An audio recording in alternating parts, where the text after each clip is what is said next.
இன்றைக்கு நாம் விபூதி புதன், அதாவது சாம்பல் புதனை தொடங்குகிறோம்.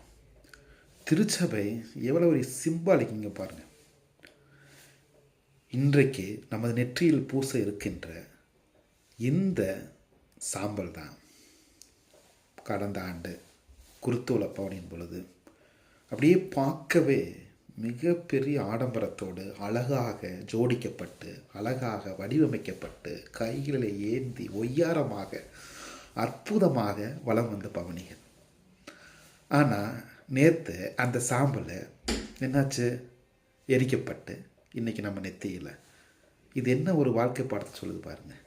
அதாவது எப்படி இருந்தனா இப்படி ஆயினேன் அப்படின்ற மாதிரி அவ்வளவு ஆடம்பரமாகவும் அழகாகவும் ஜோடிக்கப்பட்டு அலங்கரிக்கப்பட்ட அந்த குருத்தோலை இன்று நமது நெற்றியிலே இறந்ததாக காணப்படுகிறது. இதுதாங்க நம்முடைய வாழ்க்கை. நாம் பல நேரங்களில் தலக்கணத்தோட அப்படியே பெரிய நம்ம படித்த பதவிகள், பட்டங்கள், பெயர், பணம், புகழ் இதெல்லாம் நமக்கு பெரிய விஷயம் நினச்சிட்ருப்போம். ஆனால் இந்த சாம்பல் நமக்கு அருமையாக போன வருஷம் நான் வராததா அப்படின்னு நினச்சிட்டு எப்படி நெத்தியில் வருதோ இதுதாங்க நம்முடைய வாழ்க்கை.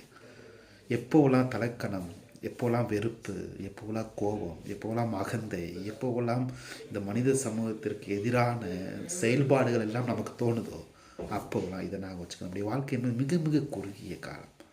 அதனால தான் கடவுள் நமக்கு அற்புதமாக இந்த தவக்காலம் என்னும் இந்த அருளின் காலத்தை கொடுத்து பாவம் செஞ்சிருந்தால் அதிலிருந்து மன்னிச்சு மாற்றி அமைத்து ஒரு புதிய மனிதனாக உன்னை நீ மாற்றி கொண்டு வா அப்படின்றதுக்காகத்தான் நம்ம கடவுள் உடனேயே தண்டிக்காமல் இந்த அற்புதமான ஒரு சிம்பாலிக் அடையாளமாக இந்த சாம்பலை வச்சு நாமளும் தினந்தோறும் பூசைக்கு போகிறதுனாலையோ இல்லை ஒரு சடங்காக இந்த திருநீரை வச்சுக்கிறதுனாலையோ எந்த மாற்றம் வராது. அதை உள்ளார்ந்து உணர்ந்து போன வருஷம் இப்படி வந்துச்சேன், இந்த வருஷம் சாம்பலாக வந்துடுச்சு, நானும் இப்படி இருக்கிறவன் எப்படி வேணாலும் நாளைக்கு நம்முடைய வாழ்க்கை மாறும்.